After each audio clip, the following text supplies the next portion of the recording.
Salut, Greg Hotels pour greghot.com, bienvenue pour une nouvelle question du mardi. La question du jour nous vient de Baptiste qui me dit « Salut Greg, peux-tu nous donner quelques astuces pour améliorer son jab, vitesse, précision et efficacité ?» Première chose pour avoir un bon jab, c'est d'avoir une technique correcte. Donc on va faire un petit rappel sur ce qu'est un jab correctement exécuté.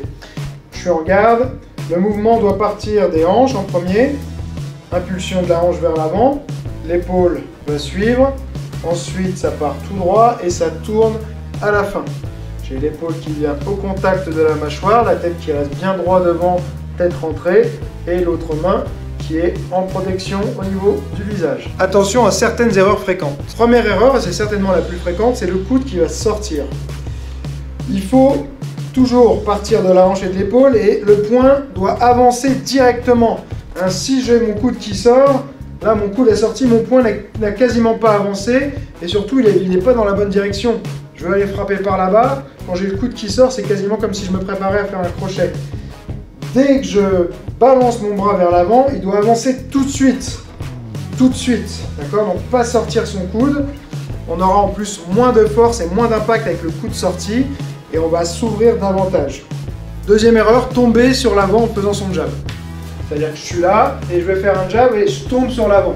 Le problème dans le fait d'avancer sa jambe comme ceci, c'est qu'on va d'une part donner sa tête pour se faire contrer, d'autre part on retire sa capacité à se déplacer et donc à poursuivre la personne.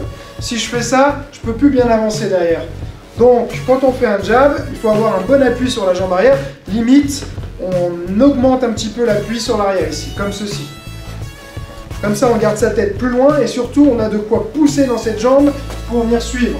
Voilà, 1, 2. Même si j'avance, mon poids il est sur l'arrière et comme ça, je vais avoir une bonne impulsion de la jambe arrière avec un pivot qui sera bien solide et une frappe bien plus puissante.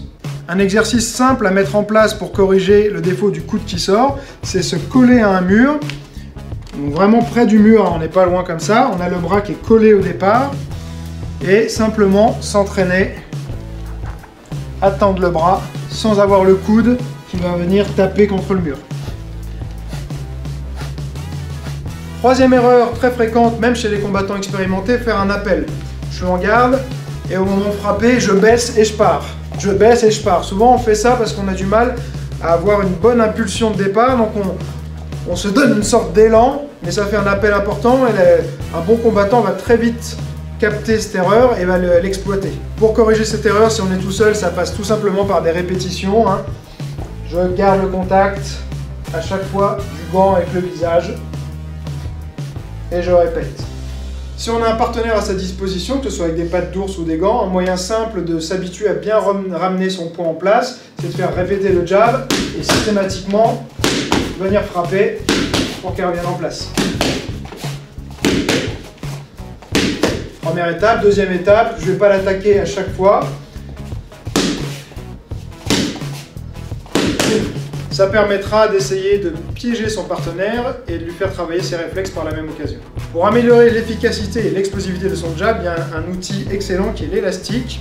Donc on prend son élastique, on le passe dans le dos comme ceci, on va venir mettre les coudes à l'intérieur et là tout simplement, je vais aller travailler mon jab à l'élastique. Donc souvent je me mets en position, je bouge un petit peu, boum, jab, jab, je le double, je peux même le tripler, je peux faire tout ce que je veux. Il faut juste faire attention de ne pas tomber dans le piège de sortir son coude, comme ceci, tout droit. Ça va en plus permettre d'avoir un mouvement beaucoup plus rapide sur le retour. Là, on est obligé d'avoir un mouvement rapide, ça va s'inscrire dans le corps.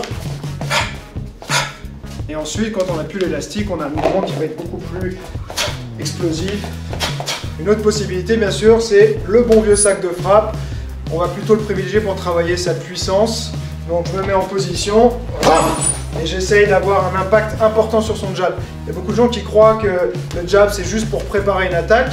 Mais on a vu que ce soit en boxe ou même plutôt en MMA récemment avec les petits gants, il y a eu des KO sur des jabs. Un jab, ça peut vraiment être efficace si c'est bien placé, explosif et puissant.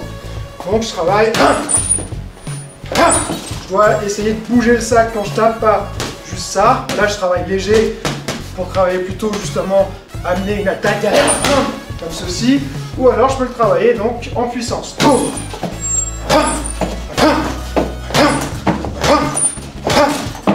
Pour améliorer la puissance et l'efficacité de son jab, il faut aussi bien utiliser ses abdominaux. Donc quand je veux frapper, il doit y avoir une contraction ici, très importante, des abdos. C'est pour ça que j'aime bien associer la respiration, expirer, avoir une expiration ventrale qui va créer une compression et qui va améliorer l'utilisation des abdos. Je t'ai donné plein de pistes de travail sur le jab, à toi de les exploiter. C'est vraiment un coup de poing qui est très important, que ce soit pour préparer son attaque, pour garder quelqu'un à distance ou simplement pour faire mal dès que la personne se rapproche. Donc il ne faut vraiment pas le négliger, hein. Souvent les gens ils veulent travailler beaucoup les crochets, on se sent plus puissant, mais le jab va demander un peu plus de travail pour être efficace. Si tu as aimé cette vidéo, tu peux cliquer sur j'aime, me laisser un commentaire, t'abonner à ma chaîne et bien sûr la partager. Si toi aussi tu as une question à me poser, c'est sur mon blog que ça se passe. Tu cliques sur le lien dans la description, ce sera peut-être ta question que je choisirai. Et comme je dis toujours, celui qui croit savoir n'apprend plus, alors garde l'esprit ouvert. Non, pas d'accord. On n'est pas d'accord. Et merci. On va y arriver, on va y arriver. L'explosivité de... Poser, c'est reçu. Je fais des trucs bizarres avec mes mains.